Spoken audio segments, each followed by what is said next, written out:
Padahal tadi dikatakan bahwa itu merupakan mendekati zina.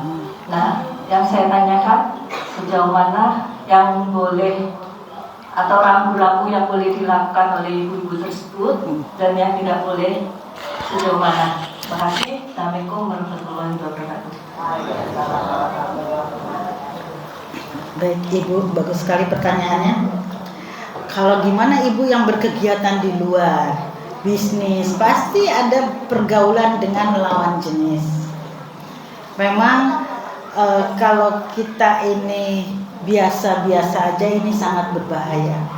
Saya pernah mengkampanyekan kembalikan perempuan ke rumahnya. Tetapi ini perempuan yang tadi tidak tahu batasan-batasannya. Walaupun setan akan mengganggu dari segala arah. Maka Islam mengajarkan godub basyar, tundukkan pandangan. Coba tundukkan pandangan.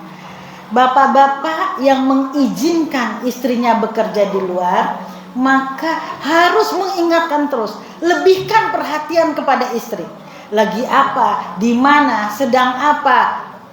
Harus tahu, harus paham di mana istrinya itu, lagi ngapain. Jangan nanti sore kan pulang. Enggak, setiap saat harus ditanyain, lebihkan perhatian dibanding istrinya yang ada di rumah gitu. Jadi suami istri itu harus saling tolong menolong. Banyak sekali perselingkuhan karena kurang perhatiannya dari pasangannya. Istri kurang perhatian sama suaminya, suami kurang perhatian pada istrinya, maka sudah disebut durhaka seorang suami yang tidak pernah cemburu terhadap istrinya. Cemburu itu penting, jangan jadi suamiku cemburuan amat gitu. Enggak, gitu. Tetap harus pencemburu. Kita ini harus pencemburu. Allah aja maha pencemburu. Ibunda kita Siti Aisyah juga pencemburu. Rasulullah juga bagaimana menjaga istrinya sedemikian rupa, gitu. Harus ada sikap pencemburu. Jadi kalau memang istri itu harus bekerja di luar, yang pertama harus ada kelebihan perhatian dari suami. Yang kedua, wahai istri-istri ya yang sedang bekerja, di kalian ini bekerja atas ridho suami, untuk mencari ridhonya suami, yang disebut juga ridhonya Allah. Maka ketika bekerja betul-betul merasa diawasi Allah. Ya, caranya gimana supaya kita menjawab? Pertama ya tundukkan pandangan, kedua merasa diawasi Allah, ketiga harus bersyukur diizinkan, gitu. Diizinkan. Itu izinnya suami menjadikan kita tidak boleh sombong. Ketika apa? Ketika penghasilan kita lebih besar daripada suami. Ya. Dua, ketika pulang ke rumah, maka jangan tunjukkan badan yang capek gitu. Karena kewajiban kita memang melayani suami, bukan mencari nafkah. Kita ini tidak diwajibkan mencari nafkah sampai mati. Seorang istri tidak diwajibkan mencari nafkah, suami yang wajib. Maka ketika dia pengen cari nafkah, membantu keuangan suami, atau pengen punya nilai lebih daripada keluarganya, pulang itu harus jadi istri, bukan sebagai pekerja yang capek. Kalau nggak sanggup gitu berhenti kerja. Aku juga udah capek sekalian kerja, kamu nyuruh-nyuruh aja gitu kan. Itu udah salah kaprah. Kalau ada kesalahan prosedur di dalam rumah tangga, di mana istrinya yang bekerja keras, suaminya yang di rumah ngurus anak, itu tanda-tanda gitu. Tanda-tanda apa? Tanda-tanda kehilangan sakinahnya di dalam rumah tangga. Ini bibit-bibit perceraian udah mulai kelihatan. Kebalik-balik. Kalau kebaliknya tidak sesuai dengan sunnah, kebalik-balik. Jadi kalau tadi aktivitas Aisyah juga sama aja. Aktivis Aisyah tuh kalau sudah aktivis memang kegiatannya banyak itu, ya. Habis ini rapat kadang sampai malam dan saya itu lebihkan perhatian terhadap suami juga. Bapak saya pulang malam, mohon maaf Bapak nggak bisa saya masakin malam, Bapak gimana makannya? Itu harus siap, apalagi sekarang komunikasi baik kan. Nah, jadi jangan lepaskan daripada komunikasi. Karena apa? Setan berada di dalam kebuntuan komunikasi. Gitu. Misalnya kita kerja pagi sampai jam 2, tidak ada komunikasi sama suami dari jam 8 sampai jam 2, di situ akan banyak setan-setannya gitu. Lewat klien, Masya Allah, bening banget ya gitu kan. Lewat siapa, lewat apa nanti perhatian dari ada atasan, ngeri gitu, ngeri. Pokoknya harus mengertilah gitu. Makanya ada apa? Aisyah itu bikin risalah dakwah perempuan ya. Ibu-ibu Aisyah pasti ngerti. Pimpinan pusat Aisyah, ketuanya Ibu Bayin itu, dalam ceramahnya ada risalah dakwah perempuan. Dakwah perempuan itu bermula dari rumahnya gitu ya. Dari rumahnya ini perempuan berkemajuan apa? 7 karakter perempuan berkemajuan itu, yang pertama menjaga iman dan takwanya gitu.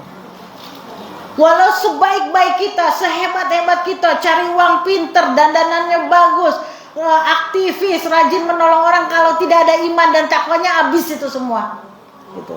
Habis itu semua. Maka yang pertama itu kita kencengin iman dan takwanya. Perempuan berkemajuan tuh iman dan takwa dulu.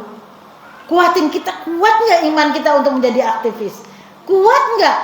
Takwa itu apa? Merasa selalu diperhatikan Allah nggak setiap perilaku kita?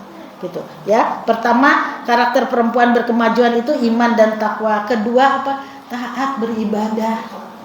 Ini mutlak itu. Terutama yang aktivis suka keluar itu, ibadah itu perlu.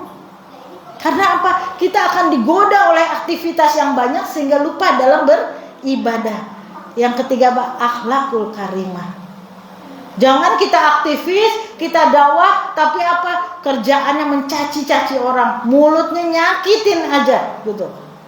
Akhlak itu penting banget. Kelihatannya dia rajin ke masjid. Ingat toh bagaimana ada seseorang bertanya kepada Rasulullah, ya Rasulullah, ibu anu tuh rajin loh ke masjid 5 waktu, sedekahnya juga hebat, tapi kerjaannya nyakitin orang aja. Mulutnya itu, wah kalau ngonek-ngonek kayak, kalau belum habis, wah belum berhenti gitu. Apa kata Rasulullah? Hiya finnar, dia di dalam neraka. Coba, ya. Jadi akhlak itu nomor 1 dibanding ibadah justru. Ada yang ibadahnya biasa-biasa aja, tapi akhlaknya bagus, tidak pernah menyakiti orang, selalu apa? Tidak pernah ngerasani orang. Gitu. Ngelihat dia tuh bahagia aja orang gitu, ya. Itu maka kata Rasulullah dia di dalam surga. Jadi akhlak itu pertama. Ibadah kencang tapi akhlak buruk bahaya gitu. Nah, itu karakter perempuan berkemajuan tadi, iman dan takwanya, taat beribadah, akhlak berkarimah, berpikir tajdid. Berpikir terus untuk kebaikan, pembaharuan. Pokoknya enggak segitu-gitu aja, enggak begini-begini aja. Saya tadi di mobil ngomong sama bapaknya, Mas, beliau kan sibuk sekali. Boleh sibuk mengerjakan apa yang sedang dikerjakan, tapi aku sedang berpikir. Aku nggak mau begini-begini aja. Apalagi ya yang mau tak kerjakan buat tinggalanku nanti. Sehingga hidupku tuh panjang. Tahu hidupnya panjang, Bu. Walaupun kita sudah mati, masih diperbincangkan orang gitu. Nggak cepet dilupakan orang. Kayak Ibnu Taimiyah, Ibnu Katsir, Kiai Ahmad Dahlan, sudah sekian ratus tahun yang lalu sampai sekarang bukunya masih dibaca gitu. Nah, ini namanya hidupnya panjang. Enggak sekarang mati, sekarang juga orang lupa gitu. Itu orang-orang yang tidak melakukan apapun. Nah, orang Aisyah harus selalu berpikir berkemajuan, ya. Juga bersikap wasatiyah. Itu enggak apa ya, kafir, wah haram, enggak. Semua itu kan ketika apa Imam Syafi'i ditanya oleh muridnya Hambali, kata Imam Syafi'i, kalau kamu berjamaah dengan Imam Hanafi, terus kamu nggak usah kunut. Nah, jadi nggak kunut, kalau nggak kunut haram. Atau kemudian Imam Hanafi juga, kalau kamu berjamaah dengan Imam Syafi'i, angkat tanganmu. Jadi kalau jangan ribut dengan perkara-perkara yang apa mubah gitu, yang muamalah biasa aja gitu. Nah, Jadi harus bersifat wasatiyah gitu. Terus juga harus beramal soleh dan berkelompok.